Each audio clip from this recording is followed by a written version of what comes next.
Did you miss your deadline to renew your Medicaid coverage? You can still send your completed annual review form to Healthy Connections Medicaid. You may be assigned to another health plan, but you can ask to come back to First Choice within 60 days of renewed Medicaid eligibility. It's your family. It's your choice. First Choice is the right choice. Renew and choose us. Visit selecthealthofsc.com/renew to learn more.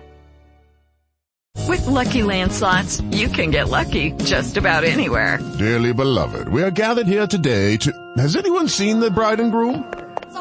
Sorry, we're here. We were getting lucky in the limo and we lost track of time.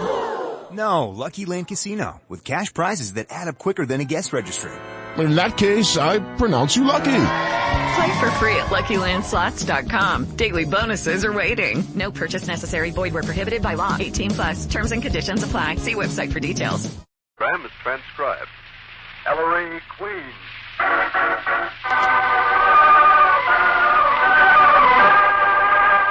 In the interest of a safer American home, a happier American community, a more united state, the American Broadcasting Company and its affiliated stations bring you Ellery Queen.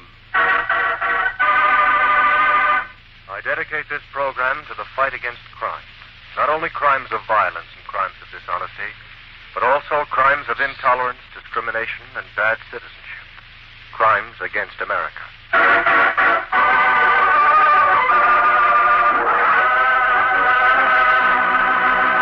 The American Broadcasting Company presents another case in the career of Ellery Queen, celebrated fighter of crime. As usual, Ellery invites you to match wits with him as he relates the mystery. And before revealing the solution, he gives you a chance to solve it. Tonight, Ellery's guest armchair detective, who will represent you home armchair detectives, is the popular Hollywood columnist, Miss Sheila Graham. And now, Ellery Queen, your host for the next half hour. Thank you, Paul Masterson. Good evening, ladies and gentlemen. You've heard me investigate crimes in just about every imaginable place. Well, our crime tonight took place in the strangest locale of all, right on my own radio program. I call it the... Paul. Ellery, hold it, will you? What's the matter, Paul? What is it? Ellery, you can't do this. You'll have to switch. Give us another case. Why? Murder on the Queen Show? Are you crazy? You'll scare the bejinkers out of people, Ellery. They'll think it's actually happening in this studio during the broadcast. Very good point, Paul. Yes, very good. Ladies and gentlemen, I ask you to be sure and keep in mind throughout the next half hour that you're listening to a case from the past, a crime that occurred a long time ago. Satisfied, Paul? Thanks, Ellery. It's a case I've always called the Armchair Detective.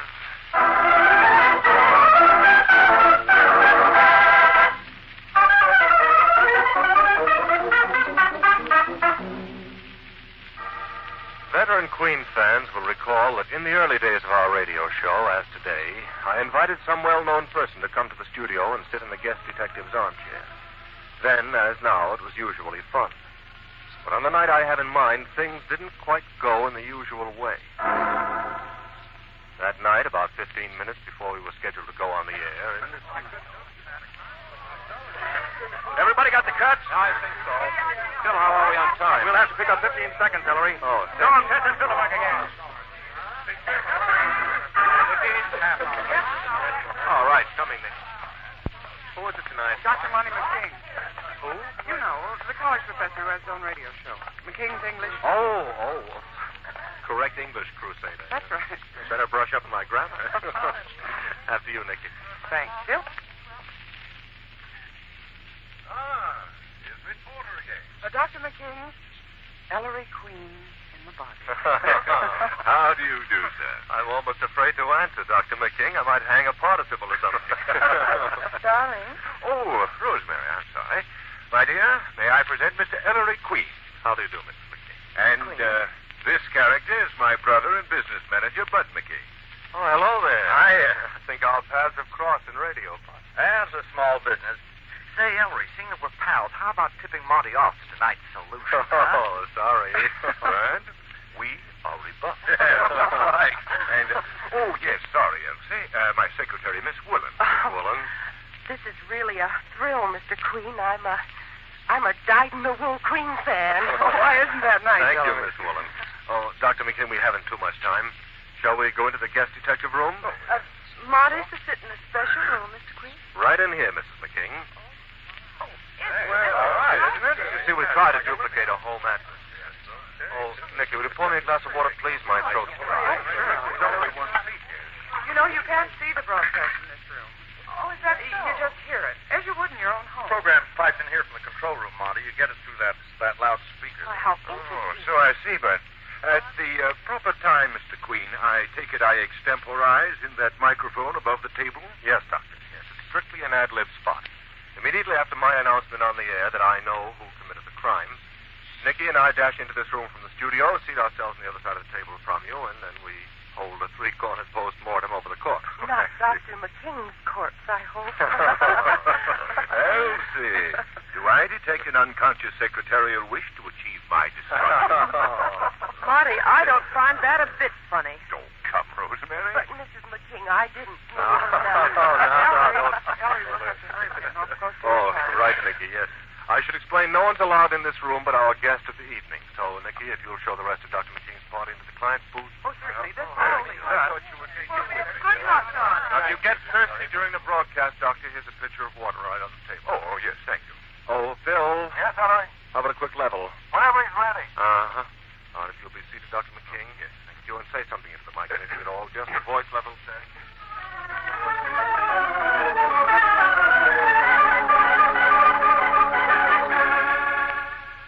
I left Dr. McKing alone in the armchair detective's room. We went on the air with our program, and in due course I reached the point in our mystery where I was able to say...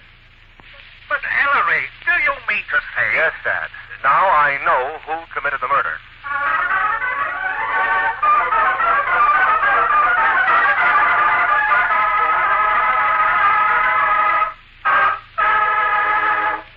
Nicky and I hurried to the armchair detective's room as usual. There was Dr. McKing, a little nervous, but otherwise himself. I said into the table, And there, ladies and gentlemen, you have the mystery. Now, let's see what our guest armchair detective has to say. Nicky?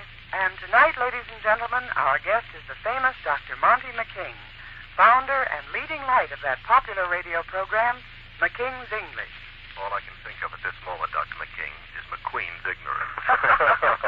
You're too modest, Ellery. You're not the worst offender by any means. Oh, you're sometimes guilty of ellipses. Is that bad, Doctor? But you usually avoid committing such truly foul crimes against our mother tongue as needless variants, irrelevant allusions, pleonasms, periphrases. Surrender. But to get away from the English language and how not to use it, Dr. McKing, I hear you're famous in a different sphere altogether. Yes.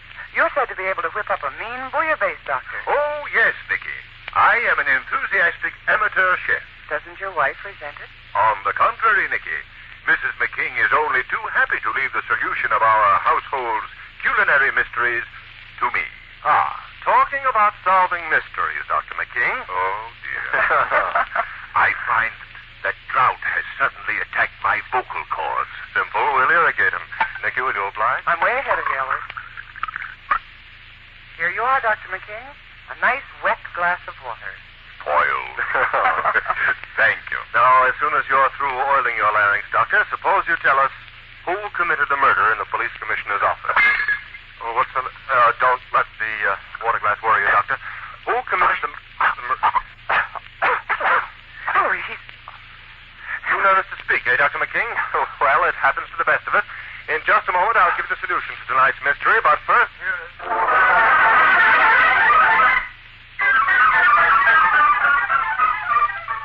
The control room cut our armchair detective's room off the air that night just in time, as Nicky and I hurried around the table to Dr. McKing's chair. He fell off his chair. Doctor?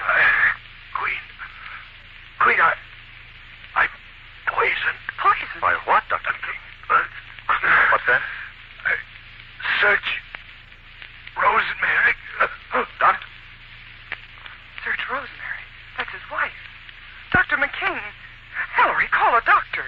For what, Nicky? Ellery, what's going on in here? What's happened to your guest? Hey. Dead, Phil. Dead? But we're still on the air. Nicky, the poison is in that glass of water McKing just drank. Our water? From the pitcher?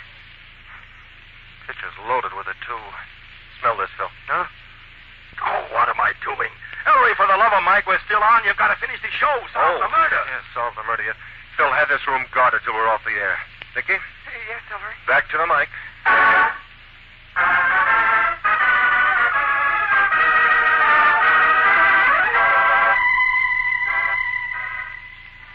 don't know how we got through the rest of the program. My mind's a blank on the whole thing.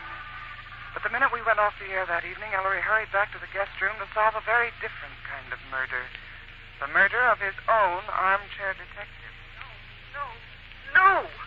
I didn't, Inspector Queen. I didn't, I tell you. Mrs. McKing, your husband's dying words would assert you. Well, you didn't find anything on me, did you?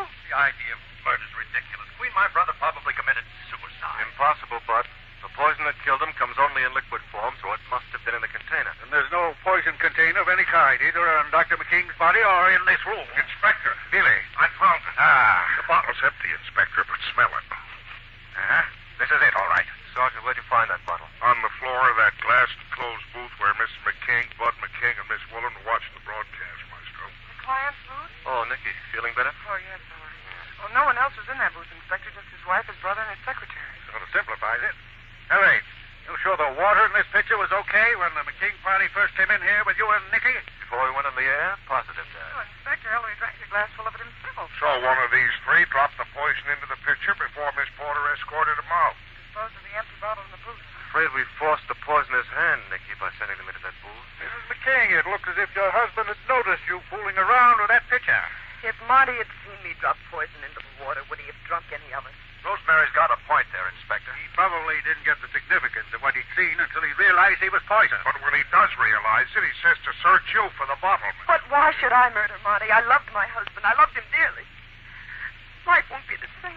I'll say it won't. Miss Woolen. What did you say? Oh, nothing. What did you mean, Miss Woolen? Yes, go on, Elsie. Say it. All right, I will.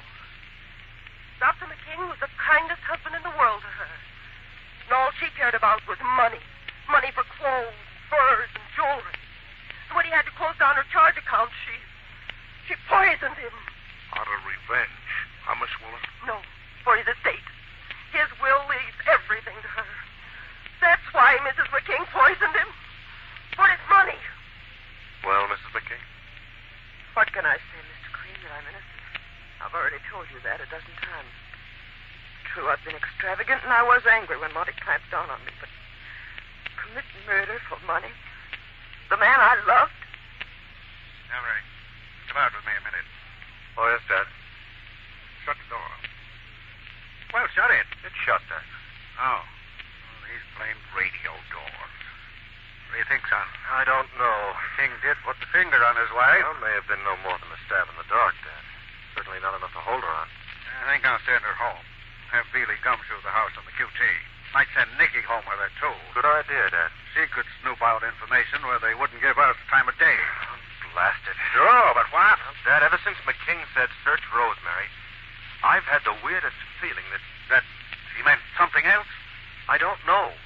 I had the feeling there's a clue. A clue I've missed or forgotten.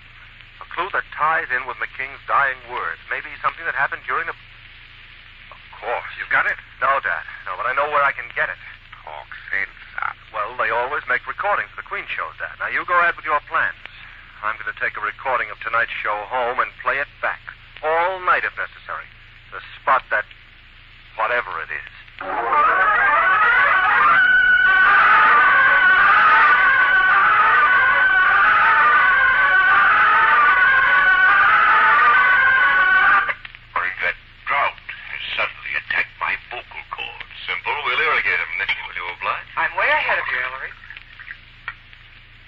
Dr. McKing, a nice wet glass of water. Spoiled. Thank you. Oh, it's here somewhere. Modest, Ellery. You're not the worst offender by any means. Oh, you're sometimes guilty of eliciting. Oh, it can't be there. Variance, irrelevant allusions, pleonasm. Yeah. Said to be able to whip up a mean bouillabaisse, Doctor. Oh, yes, Nikki. I am an enthusiastic amateur chef. Doesn't your wife... Wait a minute, chef. On the contrary, Nikki. Chef. Mrs. McKing. Chef. Can it be that... Amateur chef. Doesn't your wife... That's it.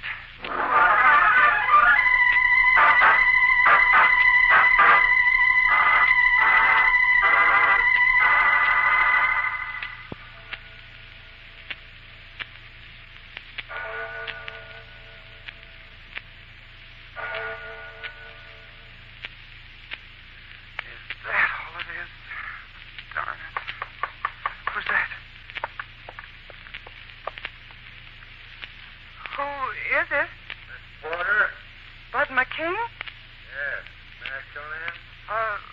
Wait a minute. What do you want? I saw the light under your door. I've been reading. What are you doing back at your brother's house, Mr. McKing? I thought you left after we got Rosemary to bed. Oh, I went home, but then I thought, with Monty, Rosemary in such a spot, may I come in and chin for a while? I'm sorry. It's after 3. What do you want? Scared to death, huh? Good night. Oh, what's your hurry? Your foot, Mr. McKing. You're full of that murder op, too, aren't you?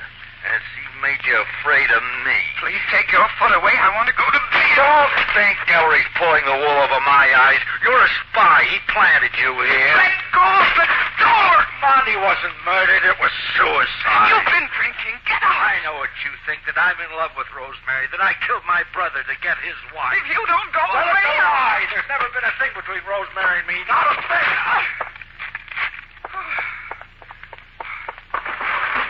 Sergeant Bailey. Sergeant, you still down there? Oh, Miss Porter, what's the matter? Oh, nothing, Sergeant. I just want to make sure you were there. Everything okay up there, Miss P? Well, yes. I tucked Rosemary McKing into Betty by at 10:30, and Miss Woolen went to her room hours ago. Well, you sound shaky. You sure everything's all right? Well, Sergeant, Button McKing just came back to the house. I know. I saw him go in. But he didn't try to sneak in, so maybe I better come in at that. What was that? Oh, for heaven's sake. What's wrong now? Don't you hear it, Sergeant? Sounds as if someone was breaking up the house. I better go see what's the matter. Wait till I... Downstairs. Funny. It stopped.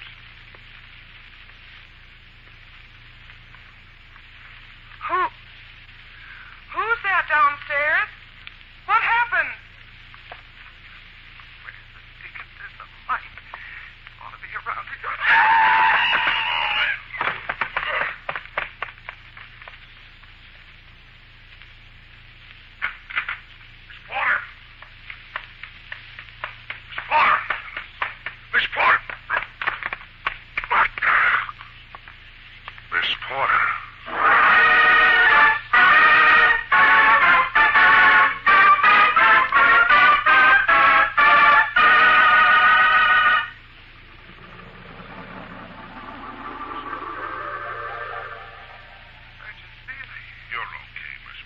Inspector's here. He just came. How you feeling, Nikki? Inspector Queen. She's still groggy. I was upstairs. Well, you're downstairs now, Nikki. Billy carried you here from the upper hall where he found you. Out cold. Then he phoned me at headquarters. I'd been working late. Oh, what's the matter with my head? Somebody used it for target practice, Miss Porter. Oh, well, they scored a bullseye. Oh. Who was it? Who did it? Neely was too late, Nikki. But it's somebody who was in the house. I checked right away, but the two women were in their room sleeping, or make them believe they were sleeping. And I found Bud McKing on a couch in the upstairs hall, snoring off a load. We've got him locked in separate rooms. Dad. Ellery, where the heck have you been, Maestro? I tried calling you at home, but no answer. Must have been on my way over here, Sergeant. Mickey. Hi, Mr. Q. Mickey, you're hurt. Got a crack on the skull, son. Maybe I have a concussion. Oh, Mickey.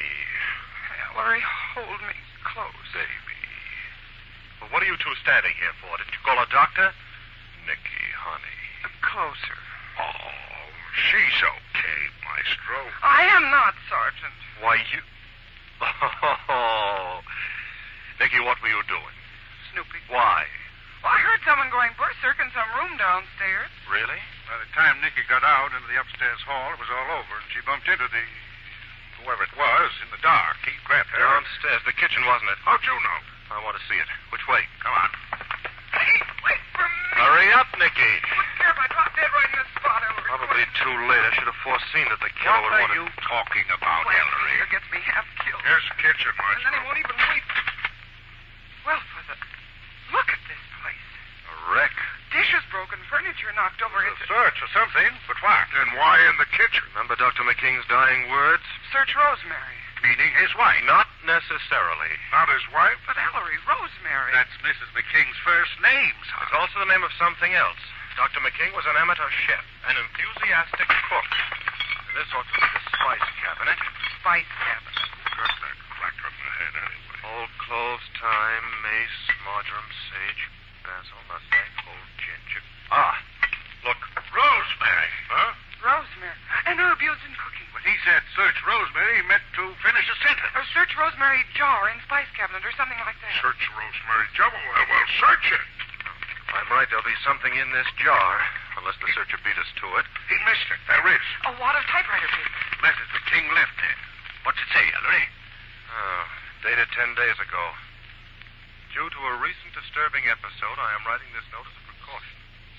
If anyone finds it, I am the only one who uses the spice cabinet, so it is safe against accidental discovery. It will be because they are investigating my murder. The other night, a certain person close to me threatened my life.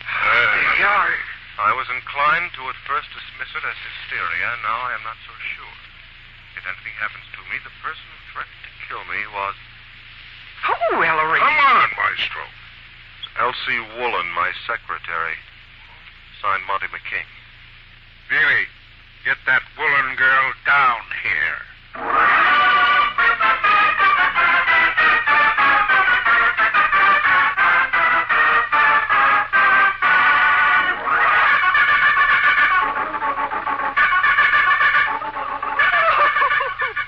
And it is true, Miss Woolen? Yes, but You did threaten Dr. McKing's life?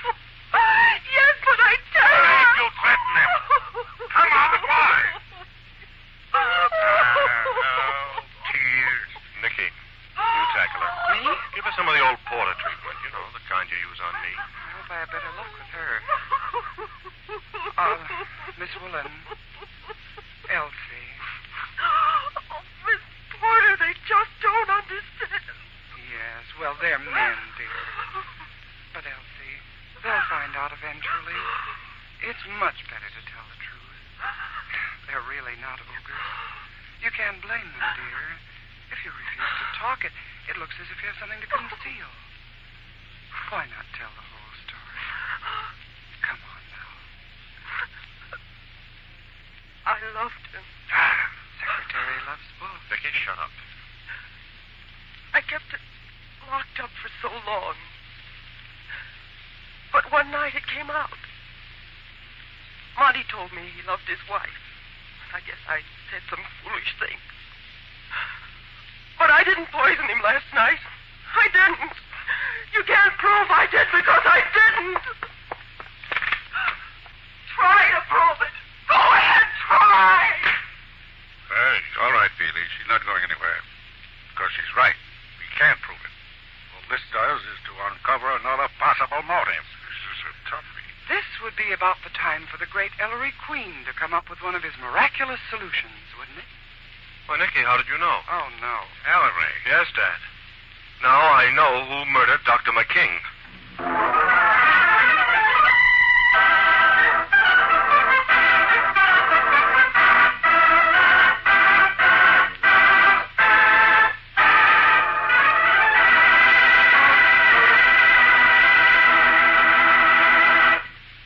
And there, ladies and gentlemen, you have the mystery. Now, suppose you home armchair detectives and our guest in the studio compare solutions. Nikki?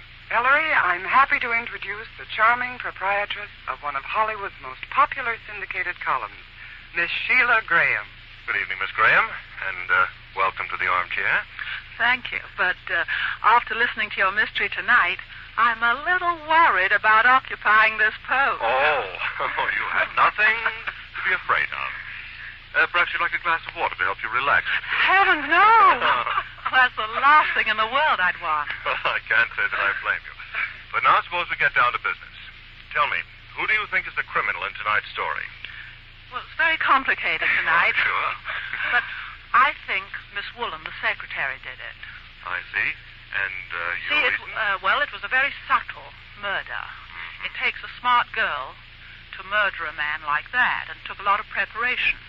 Secretaries are usually rather smart, and she knew this man. She knew that he might get thirsty. He obviously got thirsty very often in his office. And also he said that somebody very hysterically threatened his life previously. You mean in the note he left? Yes, in the note he left. And she was a very hysterical woman, so I think Miss Woolen did it. Thank you very much, Miss Sheila Graham. We'll find out in just a moment if your solution is correct. Now, here is Paul Masterson. A second great war has in the not-too-distant past drawn to a close. The magnificent self-sacrificing work of the International Red Cross will long be remembered.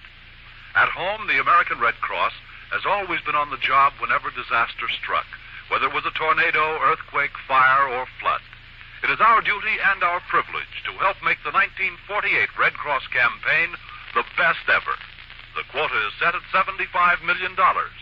By giving to the Red Cross, you are giving directly to your relatives and friends in the armed forces and here at home.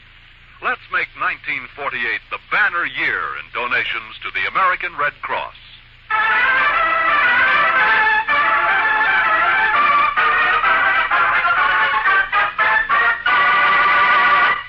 I don't care. I don't want to hear it. He's just too smart. Always knows the answer to mysteries. Well, I want to hear it. Nicky, pipe down. What have you got, Ellery? Swelled head. Nicky. It's all right, Dad. It's that crack on the skull. Well, now, what was Dr. Monty McKing's profession?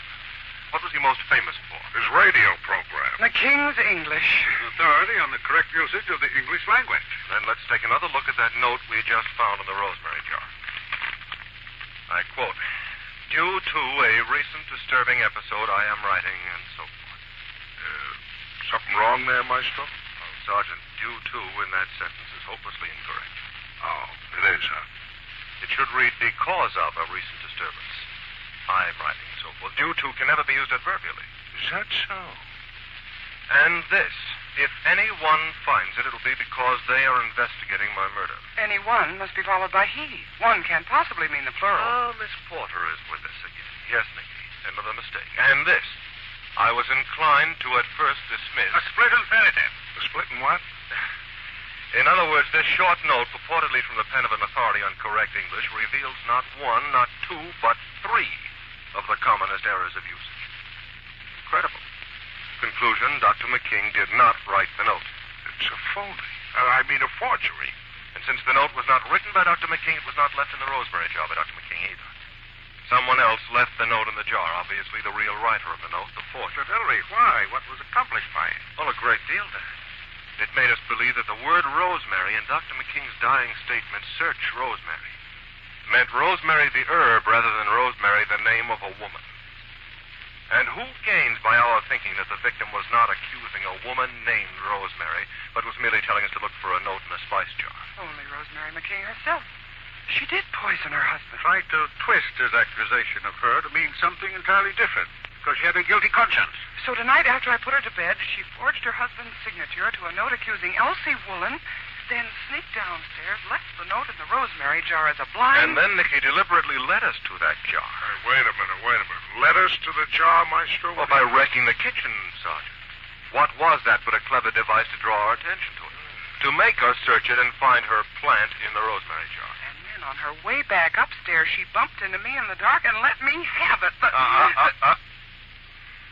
At that, Rosemary's attempt to lead us down a false trail might have succeeded, if only she'd learned from her victim the rules governing the English language. Well, here's where she learned something about the rules governing murder. Really? Old Rosemary McKing? For the murder of my armchair detective. Yes, sir.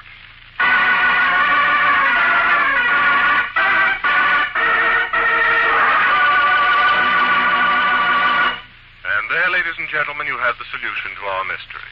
Thank you again, Miss Sheila Graham, for serving as our guest armchair detective this evening. As mementos of the occasion, I have for you a copy of my latest mystery anthology, The Queen's Awards, 1947, and a subscription to Ellery Queen's Mystery Magazine. Ah, Paul. Feeling all right? Well, I guess we're okay. There have been no calls yet asking if our armchair detective's really been knocked off. And what are you worried about? Among other things, Ellery, next week. And never mind about next week. What's the matter, Nicky? What gives next week that it darkens the fair brow and brings lightning into those beauteous orbs? Why, Paul. Well, it's nothing, Nicky. I guess you bring out the poet in me. Oh. Nicky. Remember me? Go away. Not you, Nicky. Yes, I remember you, Ellery Q. I remember that female, too. What female? Nicky's referring to next week's problem, Paul. I'll say she was a problem. What was her... its name, Ellery. Well, you were right the first time, Paul. I call her... No, I mean it. farmer's daughter.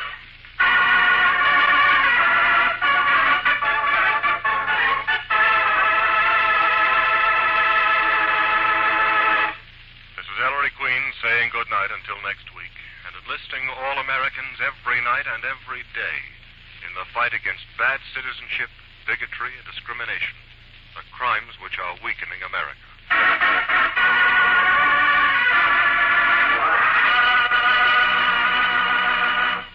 All names used on this program are fictitious and do not refer to real people, either living or dead.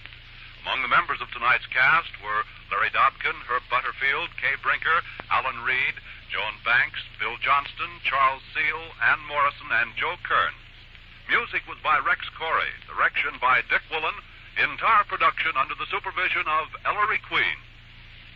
Now, a listening reminder. For a hilarious combination of spring fever and spring house cleaning, listen when Willie Piper's spring fever combats his wife's feverish energy on Tales of Willie Piper tonight.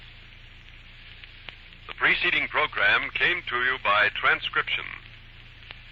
The best time to plan for the future of your children is when they're small. That's the time to set up a nest egg for their education. And your banker will tell you that the best way to do it is to put the money... With the Lucky Land Slots, you can get lucky just about anywhere. This is your captain speaking. We've got clear runway and the weather's fine, but we're just going to circle up here a while and get lucky. No, nothing like that. It's just these cash prizes add up quick. So I suggest you sit back, keep your tray table upright, and start getting lucky. Play for free at LuckyLandSlots.com. Are you feeling lucky? No purchase necessary. Void where prohibited by law. 18+ terms and conditions apply. See website for details. Wells Fargo presents one of the surest ways to grow your money. A Wells Fargo CD account, where you can earn a 5.00% annual percentage yield on an 11-month term with a minimum opening deposit of $5,000. Visit a Wells Fargo branch or wellsfargo.com/CD rates to open a CD account and start growing your savings with us. Wells Fargo Bank, N.A., member FDIC.